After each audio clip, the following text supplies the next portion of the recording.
Hello friends, स्वागत है आपका।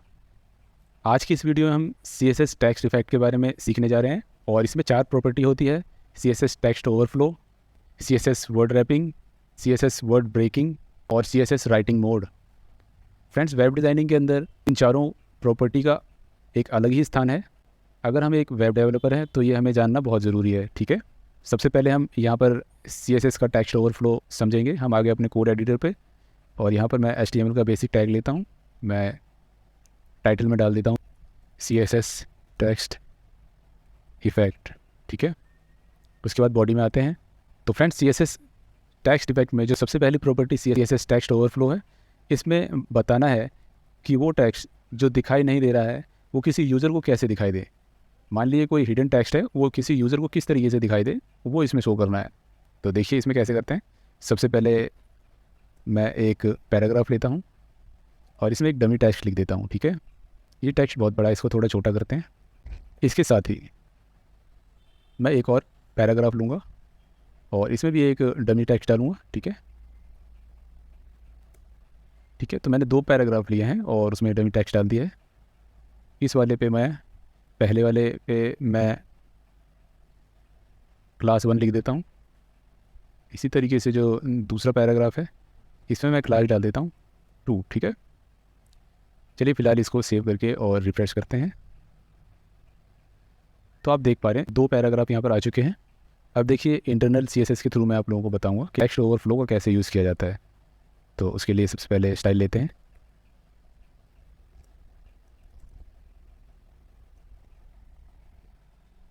और इसमें सबसे पहले 1 लेते हैं, जो पहले पैराग्राफ को हमने क्लास दे रखी है। 1 में हम सबसे पहले लिखेंगे वाइट स्पेस। ठीक है, वाइट स्पेस लिखेंगे और इसमें नो रैप लिखेंगे। ठीक है, उसके बाद हम इसमें विड्थ दे देते हैं 200 पिक्सल्स का। बॉर्डर डाल देते हैं 1 पिक्सल्स सॉलिड। ठीक है, ओवरफ्लो दे देते हैं हिडन।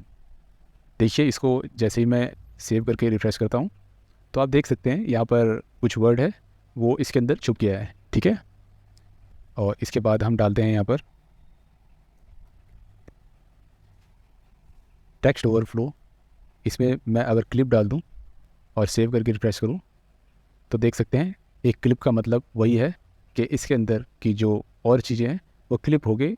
यहीं यहाँ पर जो शो हो रही है सिर्फ वही दिखाई दे रहा है। ठीक है, ये पहली प्रॉपर्टी है। अब दूसरी प्रॉपर्टी को अगर हम काम में लाएं तो देखिए यहाँ पर .2 जो हमने क्लास दे रखी है दूसरे वाले पैराग्राफ को, इसमें हम ऊपर की सभी चीज़ें पेस्ट कर देंगे। यहाँ तक की सभी चीज़ें कॉपी करके यहाँ पेस्ट करते हैं। अब जैसा कि मैं इसे सेव करके रिफ़्रेश करूँ तो ये ऊपर वाले जैसा ही होगा, देखिए। लेकिन हम चाहते हैं कि यूज़र को इस तरीके से कटा हुआ ना दिखाई दे और यहाँ जो दिखाई दे रहा है आपको इसके बाद डॉट का निशान आए, ताकि लोगों को पता चले कि भाई यहाँ पर कुछ और भी टेक्स्ट है। तो उसके लिए हम क्या करेंगे, सब यहाँ पर टेक्स्ट ओवरफ्लो प्रॉपर्टी देंगे और यहाँ पर लिख देंगे एलिप्सिस। ठीक है, एलिप्सिस करके हम जैसे ही इसको सेव करके रिफ्रेश करते हैं तो यहाँ पर देख सकते हैं आप वर्ड जो है कुछ कट के और यहाँ पर 3 डॉट्स आ गए। इसका मतलब ये है कि यूज़र इसको आराम से समझ सकता है कि इसके बाद भी कुछ टेक्स्ट है। टेक्स्ट ओवरफ्लो प्रॉपर्टी के अंदर आते हैं। ठीक है, टेक्स्ट ओवरफ्लो अगर हम क्लिक करें तो सिंपली इसको कट कर देता है और अगर हम एलिप्सिस लिखते हैं तो ये 3 डॉट डाल देता है। अब अगर हम चाहें कि भाई ये इसमें कुछ वर्ड जो है वो छुपे हुए हैं और हम चाहें कि अगर कोई यूज़र इसके ऊपर अपना एरो लेके जाए और ये जो बाकी के छुपे हुए वर्ड है वो दिखाई दे दे, तो उसके लिए भी प्रॉपर्टी है जिसका हम यूज़ कर सकते हैं। ठीक है, तो मैं जो 2 है सेकंड वाला नीचे वाला, इसके अंदर हम इसका यूज़ करके देखेंगे। ठीक है, तो उसके लिए हमें होवर इफेक्ट का यूज़ करना होगा फ्रेंड्स। ठीक है, तो यहाँ पर हम अलग से एक प्रॉपर्टी लेते हैं। इसे मैं .2 लिखूँगा क्योंकि दूसरे वाले पैराग्राफ में हमें इफेक्ट डालना है और यहाँ पर कॉलन डाल के और यहाँ पर होवर लिखते हैं। ठीक है, और कर्ली ब्रैकेट में यहाँ पर वैल्यू दे देते हैं ओवरफ्लो विजिबल। ठीक है, हमने जैसे ही प्रॉपर्टी ओवरफ्लो विजिबल डाल दी है और जैसे ही मैं सेव करके इसे रिफ़्रेश करता हूँ और इसके बाद मैं जैसे ही इस वाले सेंटेंस के ऊपर अपना एरो लेके जाता हूँ, देखिए यहाँ पर जो छुपे वर्ड्स हैं वो पूरे का पूरा वर्ड्स यहाँ पर दिखाई दे रहे हैं, ठीक है। तो आप इस तरीके से आप ओवरफ्लो विजिबल का यूज़ करके हिडन चीज़ों को भी शो करा सकते हैं। तो फ्रेंड दूसरा आता है CSS का वर्ड रैपिंग, ठीक है। इस प्रॉपर्टी से हम किसी बड़े वर्ड को ब्रेक करके नई लाइन में कैसे ला सकते हैं वो इसमें दिखाया जाता है, ठीक है। तो देखिए यहाँ पर मैं ये दोनों जो प्रॉपर्टी है इसको हटा देता हूँ, ठीक है। और ये जो यहाँ पर मैंने लिया हुआ है इस वाले को भी हटा देता हूँ। इसमें सिर्फ मैंने एक पैराग्राफ ले रखा है, ठीक है। क्लास 1 उसमें प्रॉपर्टी दे रखी है, क्लास दे रखी है मैंने, ठीक है। और उसको देखिए उसी पे करके दिखाऊंगा। उसके बाद इसमें हमें विड्थ और बॉर्डर का काम है सिर्फ, ओके। तो हम ये हटा देते हैं और ये भी हटा देते हैं, ठीक है।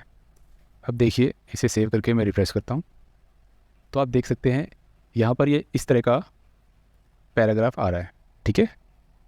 तो मैं यहाँ पर देखिए यहाँ पर कुछ भी मैं एक सेंटेंस कोई बड़ी लाइन का सेंटेंस हो मान लीजिए, ठीक है, वो करके अगर मैंने सेव किया और रिफ्रेश किया तो देख सकते हैं ये जो है बाहर आ गया, ठीक है।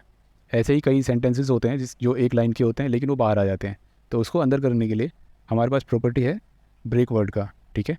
तो वही इसके अंदर हमें सेट करना है। देखिए यहाँ पर जैसे ही मैं एक प्रॉपर्टी देता हूँ वर्ड रैप और यहाँ पर मैं जैसे ही देता हूँ ब्रेक वर्ड, ये करके और मैं इसे सेव करता हूँ और रिफ्रेश करूँ तो देखिए जो वर्ड एक्सेस बाहर आ रहा था वो वर्ड भी अंदर चला गया है, ठीक है। तो इसे हम कहते हैं वर्ड रैपिंग, ठीक है। उसके बाद तीसरे नंबर पे आता है CSS का वर्ड ब्रेकिंग, ठीक है। जैसे कि नाम से आपको पता चल रहा होगा कि किसी वर्ड को ब्रेक कर देता है, बीच से ब्रेक कर देता है। तो चलिए इसे भी करके देख लेते हैं। इसको मैं नॉर्मल कर देता हूँ तो जैसे कि आप देख पा रहे हैं, ठीक है। मैं यहाँ पर वर्ड ब्रेक करके और यहाँ पर मैं लिखूँ ब्रेक ऑल और यहाँ पर सेव करूँ और यहाँ रिफ्रेश करूँ तो देखिए इसमें क्या बदलाव आता है। आप देख सकते हैं ये पूरी तरीके से भर गया है और जो वर्ड फुल थे उसके में से भी कुछ वर्ड तोड़ के अलग लाइन में जोड़ दिया गया है। तो इस तरीके से आप जो है वर्ड ब्रेकिंग का यूज़ कर सकते हैं, ठीक है। सबसे लास्ट में चौथे नंबर पे आ जाता है CSS का राइटिंग मोड। इस प्रॉपर्टी में आप देखेंगे कि किसी वर्ड को आप वर्टिकली या हॉरिजॉन्टली दोनों टाइप से कैसे लिख सकते हैं। मैं इसको 3 प्रॉपर्टी के थ्रू आप लोगों को बताऊँगा, ठीक है। तो सबसे पहले ये जो वर्ड है इनको छोटा यू कर देता हूँ मैं, ओके।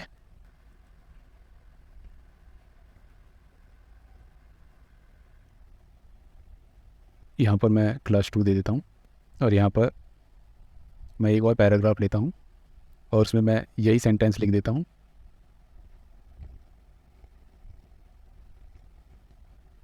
और ये सेंटेंस लिखने के बाद मैं कहीं भी बीच में से एक स्पेन टैग लेता हूँ, ठीक है। और यहाँ पर मैं लिख देता हूँ मेक माई साइट, ओके। चलिए इसे फ़िलहाल सेव करके और रिफ्रेश करते हैं। तो फ्रेंड्स हमें इन प्रॉपर्टीज़ की यहाँ पर ज़रूरत नहीं है, मैं इन्हें हटा देता हूँ, ठीक है। तो जो हमारे पास फर्स्ट लाइन है, ठीक है, उसको हमने क्लास दे रखी है 1, दूसरे को 2 और यहाँ पर जो स्पेन है इसमें भी मैं एक क्लास दे देता हूँ 3 का, ठीक है। अब इन तीनों में हम हॉरिजॉन्टली और वर्टिकली लिख लिख के देखेंगे, ओके। सबसे पहले हम पहले वाले को हॉरिजॉन्टल करके देखेंगे तो उसके लिए सिंपली यहाँ पर राइटिंग मोड लिखना होगा।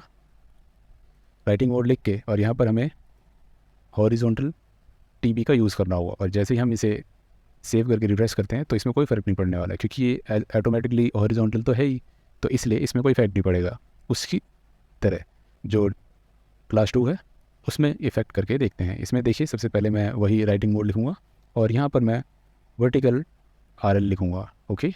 और इसको मैं सेव करके रिफ्रेश करूँ तो आप देख सकते हैं जो टेक्स्ट हमने लिखा था वो अब वर्टिकल हो चुका है, ठीक है। और तीसरे वाले में आपको बताऊँगा कि जो टेक्स्ट हमने सिंपली लिखा है और उसमें स्पेन पे यूज़ करके जो 3 क्लास दे रखी है, जैसे कि मैंने मेक माई साइट लिखा हुआ है, ये सब सारी चीज़ें तो हॉरिजॉन्टली चलेगी और स्पेन पे जो हम क्लास लगाएंगे वर्टिकल का तो सिर्फ स्पेन वाली चीज़ जैसे कि मेक माई साइट है ये वर्टिकल हो जाएगा। तो देखिए इसमें कैसे करेंगे, मैंने ये क्लास ली, ठीक है, और इसमें राइटिंग मोड लिखकर और यहाँ पर वही वर्टिकल RL डाल दिया, ठीक है। चलिए इसे सेव करिए, रिफ्रेश करते हैं। तो आप देख सकते हैं फ्रेंड्स, जैसे कि लोरेम इप्सम यहाँ पे लिखा रहा है, और जो हमने स्पैम लगाकर मेक माई साइट लिखा था उसको क्लास दे दिया हमने वर्टिकल RL, तो सिर्फ वो वर्टिकल हो चुका है, अब बाकी चीज़ें हॉरिजॉन्टल ही है। तो आप इस तरीके से यूज़ कर सकते हैं किसी भी टेक्स्ट को वर्टिकल और हॉरिजॉन्टल करने के लिए, ठीक है। तो ये एक बहुत ही आसान सी वीडियो थी जो कि आप लोगों को बहुत ही क्लियर समझ में आई होगी। अगर आपको किसी भी तरह की प्रॉब्लम आती है तो आप हमें कमेंट सेक्शन में पूछ सकते हैं, और ऐसे ही इंटरेस्टिंग वीडियोस और नॉलेज की वीडियोस को आगे भी देखने के लिए चैनल को सब्सक्राइब कर लीजिए। तो मिलते हैं अगली वीडियो में।